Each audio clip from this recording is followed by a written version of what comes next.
Juvenal Kibala muta commissaire chroniqueur eza tonton blé chinois noir ba mais là chez quoi on naza ko adresser na mobali na ya koko Juvenal Kibala en plus ba Juvenal Kibala baza ba batmo ba sans impact na poto kenda poto pona Karine Mokonzi mutasala chaîne na bango wana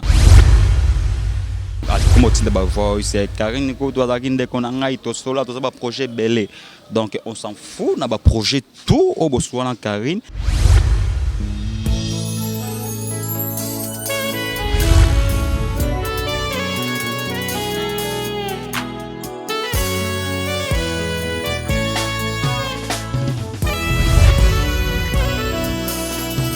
Mon cœur se réjouit en toi, Éternel. Ma force a été relevée. Exemple TV, votre chaîne d'actualité. Barési Baza, monsieur le journaliste. Très heureux de vous retrouver encore une fois de plus. Abonnez-vous massivement sur Exemple Télévision, votre chaîne d'actualité, votre chaîne de l'excellence. Merci beaucoup à tous les abonnés déjà. Donc, grande ma joie, toujours de vous informer, de vous servir à temps réel, les informations sur certaines. Merci à Grand T qui est derrière la caméra, la prise de vue. Un grand merci au sponsor de cette émission. Lui, il s'agit bien de Yannick Chamba Godson. Chamba Godson, pourra pas penser à toi, le manager Zoé Nzazi en direct de Kinshasa, mais force. Merci Nayole, Mamabi de Chiquito, Malik Arafat. Arafat Malik. Toujours dans le compte, il y a quoi informer Bino. Actualité, régnera sur Internet. Donc, moi aussi, Karine Mokonzi, la baronne, Makambo Bimaki, Ezongaki, ba voice et tout. Nous ne comprenons pas qu'est-ce qui se passe au juste. À Kabona Banderona équipe nationale, mais Batu Mususu Babimi Wana, oh Bangope Batu ya Karine, oh on a charge à Karine. Et tout consort, vu que, monsieur de Kouraka derrière l'actualité, Peggy Titan, je te salue mon ami, Nazana charge Mususu ya Karine Mokonzi, yé moi Bige Nandimi Nana charge. Lui c'est qui? Fennec, chef Mokonzi. Bonjour et bienvenue mon cher. Bonjour Barési Banza. Nalingami collègue na Exemple TV. Donc cohésion ngana yo na mona ngolo rola nazana tribunal na senti le roi na face B devant problème Kendi. En tout cas merci beaucoup na osenga na ba abonné tout. Le quoi na otambola na minute na propagande na osala mikolo ya ko kabola 100 000 abonnés. Na minute na otika déjà 15 000 abonnés awa. Donc beau s'abonner, s'abonner au commis, na s'abonner pour na Karine Mokonzi et chef Fennec. Donc, au s'abonner au commis et au commentaire et puis dans le émission. En tout cas, merci beaucoup. Charge numéro 1, il y a Karine Mokonzi, le dernier fils de Mikolone Baobenganga. Donc, moi, je suis au Karine Mokonzi Abimisi. Batu Bazana Karine Mokonzi, Babana Karine Mokonzi, Yon Zimina Oko comme sous charge numéro 1. Et au bank, ça y est, Fennec. Et là, moi, bank, ça a déjà tout le monde. Karine a sala bato belé, tout le monde Karine lelo yemdaza madame, on a bien la présidente sur internet na minute au mandat na eza na arrêté balinga ki ba to sa ba élection na lobi te Karine ngam na voter ki mutasuka ba keni pele ba voter ba manike ba voter ba tsa mutu musuté habité glo langi mamoko ngote il faut Karine Mokonzi a doublé mandat donc to ba 5 ans. À 5 ans, ça a déjà 5 ans, tu as sur 5 ans le Moussoussou. Donc, à continuer toujours qu'on règne quoi. Dans le monde chinois noir, Peggy Titan, il va charger à Karine. Et donc, il y a un dans l'homme. Charge à Karine. Christian Touré va charger à Karine Mokonzi. Motivation au Fennec, au lalo la mokiramba, moro babi ozo djembe la succès, ozo lukabeuse. Je signale déjà, chers amis internautes, na ça qui analyse more correct et tout, mais il y a certaines personnes, bazo aura ma côté négatif, ya rolo bake. Yo po comme sous charge, yo po comme ngabi non. Et ali kamboza a, il faut to loba a. Mais siko et lo roni les motiver yo to monaka Fennec mbala moro, obani ko pupo la tresi mbelenga na glodi. Et puis, tu as battu et affaire, il faut. Son moteur à tort, il faut le à tort. Tu vas comprendre. En tout cas, Nathalie, monsieur le journaliste, c'est qui analyse. Donc, vous avez vraiment tout droit. Ou vous avez tort, ou vous avez tort. Mais tu vas interpréter dans le bango. Mais c'est les journalistes, écoute, mais en tout cas, merci beaucoup à Karine Mokonzi. On a publié une page. En tout cas, Karine Mokonzi, la baronne, Big Cap Koto Zali, donc charge numéro 0, chef Fennec Mokonzi. omoni nazonga na raison hein auparavant na bana ko ebate ezaki na bato moko boye babandaki kozala na nsima ya Karine Mokonzi babimisa Karine Mokonzi na image ya mabe tandis que bango moko nano basatan na numéro 0 mais couple Masebe couple Masebe nanga rapena vérité fene couple Masebe donc par rapport balobaka couple Masebe ba travailler na elenga combat donc omoni on sait que yo le bela couple mbelenga comme couple Masebe couple Masebe donc oyo bakenda poto pona Karine Mokonzi mutasala chaîne na bango wana donc banda babimisaka Karine Mokonzi impoli Karine Mokonzi ayo kana raté ba musicien pona profit na bango ya chaîne na bango pona bango baza na ba revenu ya bien pour lelo yo bakoma na mboko bazali eza pona Karine Mokonzi mais et quand musenga mbala moko subitement na moni madame aleki na télé abandi ko cracher si abandi ko cracher ngala tanga suba koma bato ate dans na bo sa publicité pour basili na minute déjà ngala zo kabula 100 000 abonnés wana pour na tala ki émission na mona ki une émission lobby qui est très cher abonné to za na respect na bango ba très cher abonné bato ba na biso to za na respect na bango pour soki bango te biso to za te en tout cas très cher abonné lokola bazana respect na bino su kunate il faut oya bo s'abonner bino tout na ba chaîne tout na oleka awa na chaîne au exemple TV bo s'abonner déjà ebele en tout cas nazongi na raison Karine Mokonzi na yo comprendre que za na bato babisaka image ya mabe Karine Mokonzi aza la dona Karine Mokonzi o peki ton benga McDonald's na minute to benza McDonald's te soit yo se peleka na ingratitude wana te couple wana obengi so Masebe o ba manifester vis-à-vis ya Karine nazongela nga ndeko na ngai il faut voir ngala mungala ti Karine Mokonzi mungala kwa ngai omoni chebiso bangala tolingana mingi donc na moni bato belé ba comme contre Karine sala bato nini o bato tout bada contre Karine Mokonzi lelo mutu tout Karine Mokonzi sali boy Karine to moni ke mutu tout la mabe na même si ngala chef nena za boy na za mabe na ngana malamu na ngai Karine za mabe na bato tout ba ebi mais za pena babulamu na yi bato ba raisonner ata bolamu moko Karine Mokonzi sala pona bango ba misaka mabe ya Karine to moni ba mari bongo la kuna Karine Mokonzi mutu mabe mais et là, au salanga passe, nous avons raison, monsieur le journaliste. Voilà, aux a raison. Grand merci à toi, Malolo, Maloris, la Congolaise. Et pourquoi pas penser à toi, Franklin Bissilou Franklin. Merci également à celui qu'on appelle Monica Makambo, maman Brian, et bébé Seigneur, le maman Kenaya, et puis Primaël. Mais sinon, Fennec, Torozo, Penaton et Belé, tout au Kenamiso, lentement et sûrement, n'a rochité. Mais sinon, le lot moni yo onzimi na yo aux à charge numéro 1 ya Karine Mokonzi. Cette affaire, en fait, chers amis internautes, je serai toujours professionnel dans Ozapena, église au milieu du village. Mais là même, Karine Mokonzi babi a robé banana batu, Marie Bongola na yo tangi kombo babi Marie Bongola panzi makambu, to moni Marie Bongola sur internet, abimi sur audio et bimi kuna que non ya za mwasa libala alingi makambu wana te, okolo baneni tanis que yene mutazaki à la base.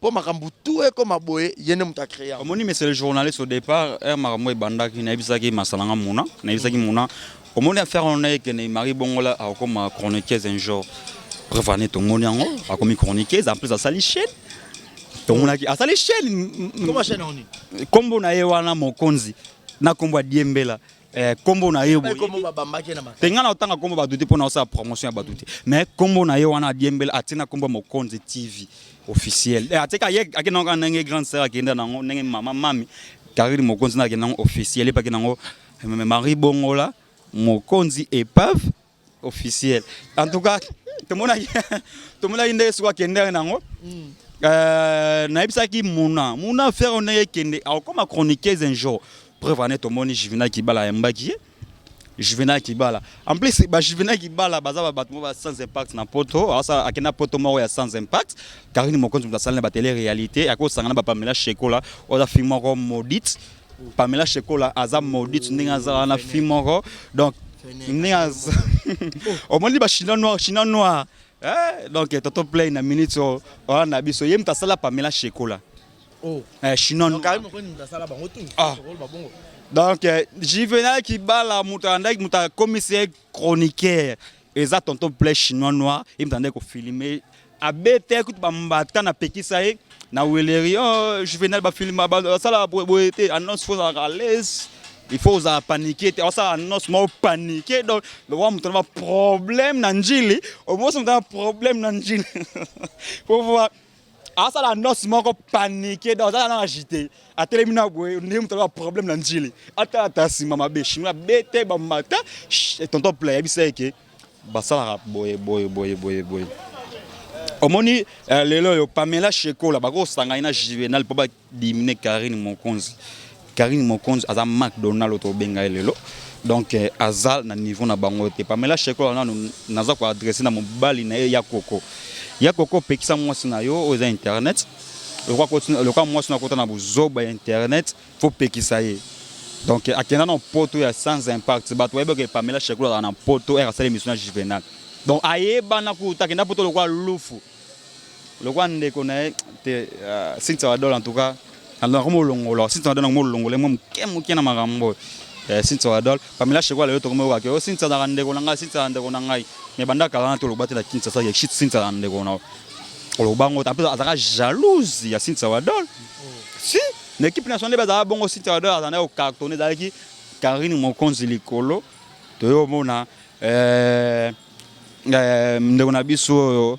gel show alandaki après gel show to ando mona Cynthia Wadol après ba réunir abi ba ndeko landa bani mais Pamela Cheko la zaki jalouse ya soi-disant le loto benga sœur na ye cousine na ye azaki jalouse na ye soki oyebaki azaki ndeko na ye fera bisa ya koko ndeko na ngata na mbongo koka te alinga ke ba Turquie fois ke banzela mai ya kweya rekia mela na mai tonine donc otika ndeko no akenda nzela Turquie yo matana njeli rwasi fera bisa ya koko to bakisa ta mbongo ndambu ndeko na ngata mwa 2000 biso to bakisa ta mwa 4000 tout matin nzela moko e lelo zolo baki o ndeko na ngai donc tout ka ko distraire ba internautes o ba landa biso baza ba responsable baza ba tout moko ba comprendre déjà internet on désolé kana minute ba charge ndem ba kangi poto voilà ba charge ndem ba kangi poto to ke na biso déjà na suka lelo to moni Marie Bongola asali chaîne YouTube oko yebise nini parce que muto abimisi na ndenga internet ezaka Karine Mokonzi wana bango ba ofinga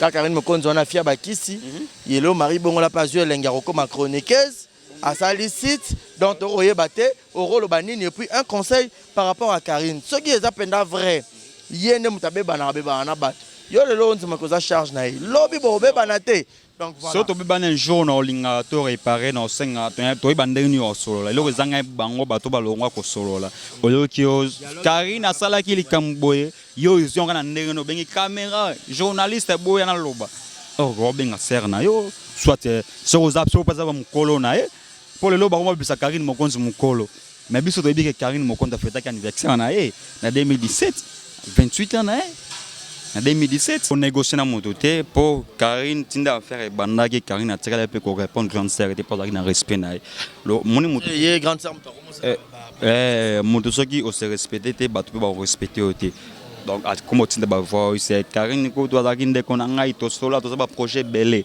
donc on s'en fout na ba projet tout au Botswana Karine etali bisoté donc na minutes oyo abuka kayelo ye alona ki biso to négocier to banaki mabe abuka pera to boy na biso po balobi puku akufaka na eloko ya kozongela to kozongela su négocier Karine azongela na minutes to sa promotion ya Maître Gims donc to comme déjà likolo tala niveau donc to sa promotion à Maître Gims na Dadju niveau tala un niveau donc give me album à Maître Gims c'est donc il faut Karine Mokonzi publier na page na ye Karine Mokonzi il faut qu'il na ba bitiwa il faut tambola qui a été na ba Grammy Award parce que Maître Gims a son niveau na tambola tambola partout donc Karine Mokonzi a chargé donc calendrier na 2019 on est comme les gens en juin to kende et ça pena to dans juillet le DG donc ils ont chargé donc ils ont tenté à répondre à Marie Bongola la tente Marie Bongola on peut aux autres tangena comme rapidement pour na boy to pesa bango to pesa bango ka M Marie bana M nyos donc il faut comprendre quoi mon konzi quoi donc ndeko na biso tout papa moko Mokonzi na bakonza likolo quoi. Voilà, c'était un grand plaisir na rozo penda temps ebelete na comme na biso to comme en fait na suka. Donc j'ai toujours été église au milieu du village, j'ai gardé toujours du côté professionnel. C'était la Fenech charge moko ya Karine Mokonzi. Abonnez-vous, dernier fils Kandero Mibenga. tous les propos tenus, ça n'engage que Yemoro. Donc, vous s'abonnez massivement en exemple TV. Tout comme nous avons mot de la fin et puis quelques dédicaces. Mot de la fin, on peut un conseil na Karine Mokonzi.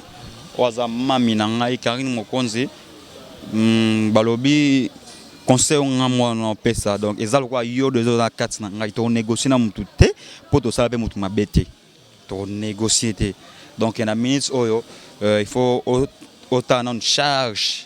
Charge no bazana na Kinshasa wa biso yo toza tellement belé ba mona ba beki senda mais c'est le journaliste comme partenaire na biso ba charge en tout cas partenaire na biso en tout cas to kotisi yo même si on lingité mais oza partenaire na biso ba charge en tout cas un grand merci na levier Thomas Mbouya de London l'inspecteur Miguel Mbongo de Salon Interstar Chico Simis na Panzo levier Teddy Monzele ba mbote na yo vraiment donc ba biba na Londres ba selingai staff les amis de chef Fennec donc na Londres na Tottenham wana Salon Bercy il y avait Jackson Mangala donc wana pena ko pena mobimba bango tout ba linga ngai levier Adida ke celui motema makla ba sali 32 ans ba osela ka Facebook moko ba tout balinga nga chef Fennec Mokonzi biso to fingate to ba toujours ba vérité le soit ba tout cas pour to ça ba analyse pour to ba toujours ba vérité donc couple massé ba selika na biso pour to ça qui analyse to ça qui paraît ba benga bino ba bibo na benga ki couple massé ba to ka to bomi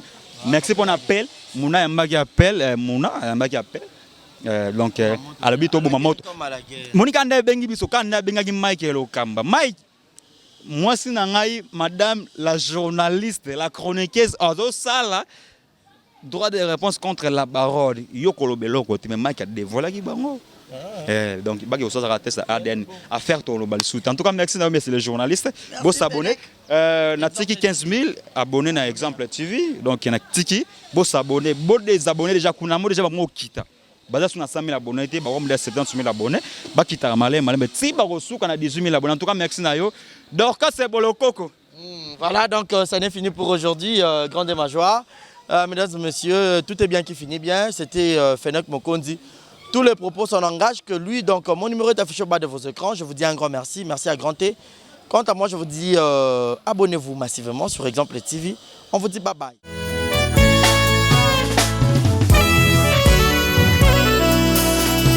Mon cœur se réjouit en toi, éternel. Ma force a été relevée par tes bienfaits, ô Jésus.